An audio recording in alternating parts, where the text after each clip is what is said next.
জ্বালানি তেলের যদি সংকটই না থাকতো তাহলে সেই ক্ষেত্রে থেকে তাহলে আপনার এই যে দীর্ঘ লাইন এটা তাহলে কোথায় থেকে হচ্ছে? আমরা নিজেরাই তো ভালো না। আমরা 500 টাকা খাইয়ে ভোট দিব সোর্সেস আর আজীবন 5 বছর এইটার জন্য মানে ভর্তুকি দেবো, আমরাই তো ভালো না। এটা বাংলাদেশের একটা রেওয়াজ আছে, বাংলাদেশে একবার যদি বেড়ে যায় আর কমে না। জ্বালানি তেলের মূল্য সমন্বয়ের ফলে ডিজেল, অকটেল ও পেট্রোলের দাম বেড়েছে। সরকার বলছে আন্তর্জাতিক বাজারের সাথে সামঞ্জস্য রাখতেই এই সিদ্ধান্ত নেওয়া হয়েছে। তবে এর সরাসরি প্রভাব পড়ছে পরিবহন খাতে। জ্বালানির দাম বাড়তেই বাস, সিএনজি ও রিক্সা চালকদের মধ্যে ভাড়া বাড়ানোর চাপ তৈরি হয়েছে। যাত্রীরা বলছেন প্রতিবার তেলের দাম বাড়লেই ভাড়া বেড়ে যায়, কিন্তু তেলের দাম কমলে ভাড়া আর কমে না। এতে বাড়ছে দৈনন্দিন খরচের চাপ। তো আসলে সামগ্রিক দেশের জনগণ বা সবার উপরেই প্রভাব পড়ে। তো এক্ষেত্রে ভাড়া যাতে সহনীয় পর্যায়ে বাড়ায়, যেহেতু বৈশ্বিক একটা সমস্যা আমাদেরও মেনে নিতে হবে, সেক্ষেত্রে আমরা চাই যে সহনীয় পর্যায়ে সরকার বৃদ্ধি করুক, যেন জনগণের উপর অতিরিক্ত চাপ না পড়ে।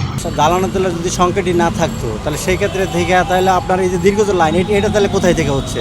সাধারণ মানুষের ভোগান্তি কখনোই কমবে না যদি সরকার এটা যদি একটা সঠিক একটা সিদ্ধান্তে যদি উপনীত না হয়, সেই পর্যন্ত এটার সমস্যা আমি মনে করি যে সমাধান হওয়া সম্ভব না। এত ভেজালের মধ্যে ভাড়ার দুর্নীতি এইটা সেটার মধ্যে বাইসে আছে, যে আলহামদুলিল্লাহ বলা উচিত। এটা কপালে আছে, এটাই মাইনে নিতে হবে।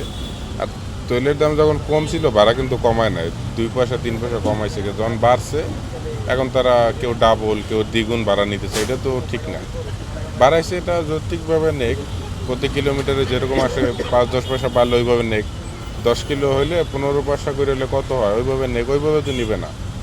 তারা ডাবল করে দিতেছে, এটা তো আবার ঠিক না। এখন মেইন জায়গায় যারা বসে আছে এরাই, এদের মধ্যেই তো ভেজাল। যারা পরিবহনের সভাপতি বা সেক্রেটারি যারা আছে এরাই রাজনীতির মধ্যে জড়াই গেছে, এরাই তো লাভবান হইতেছে। এরা সিন্ডিকেটে আজীবনই ছিল, এটা সম্ভব না।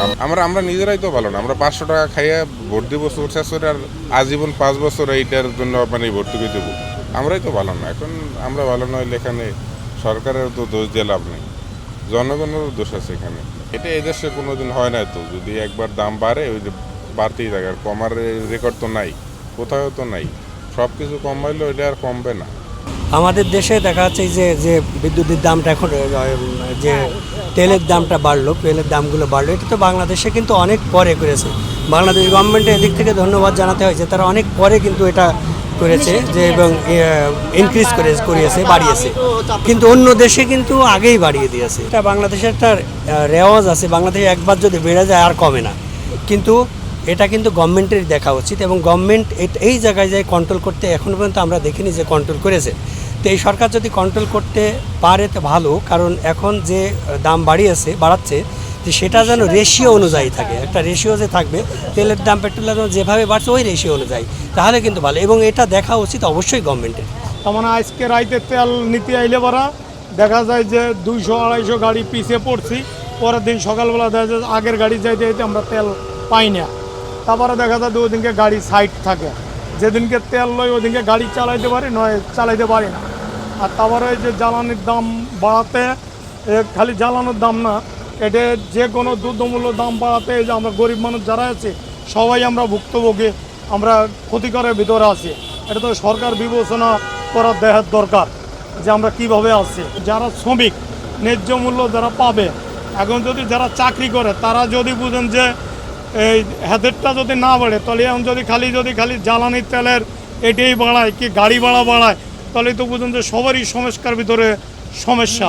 এটা একটা সংযোগের ভিতর থাকতে হবে। বেতন তো ধরেন বাড়ে না, আমি একটা মাসিক চাকরি করে আমার বেতন তার বাড়ে নাই, এদিকে বুঝুন যে গাড়ি ভাড়া বাড়তেছে, সব কিছুর দাম বাড়বার লাগছে। এইভাবে আর কি জিনিসটা সবাই দেখতে হবে, সরকার দেখতে হবে। কার কথা বলবো বলেন, দেশ চালায় সরকারে। এখন তো সরকারের দেখে দিই সবাই চায়ে থাকে যে সরকারে কি করবে জনগণের জন্য। বিশেষজ্ঞরা বলছেন জ্বালানি তেলের মূল্য বৃদ্ধির প্রভাব শুধু পরিবহন খাতে সীমাবদ্ধ নয়, এর প্রভাব সরাসরি পড়তে পারে নিত্য প্রয়োজনীয় বাজারেও। ফলে সামগ্রিকভাবে বাড়তে পারে জীবনযাত্রার ব্যয়। বর্তমানে ভাড়া সমন্বয়ের বিষয়ে এখনো কোনো চূড়ান্ত সিদ্ধান্ত না এলেও যাত্রী ও চালকদের মধ্যেই অনিশ্চয়তা বাড়ছে। দ্রুত এই বিষয়ে স্পষ্ট নির্দেশনা না এলে পরিস্থিতি আরও জটিল হতে পারে বলে মনে করেন সংশ্লিষ্টরা। জ্বালানি তেলের প্রভাব যেন পৌঁছে গেছে মানুষের দ্বারে দ্বারে। একদিকে তেলের দাম বৃদ্ধির সাথে সাথেই বেড়েছে দ্রব্যমূল্যের দাম, আবার এখন নতুন করে পরিবহন খাতে ভাড়া বাড়ানোর শঙ্কা।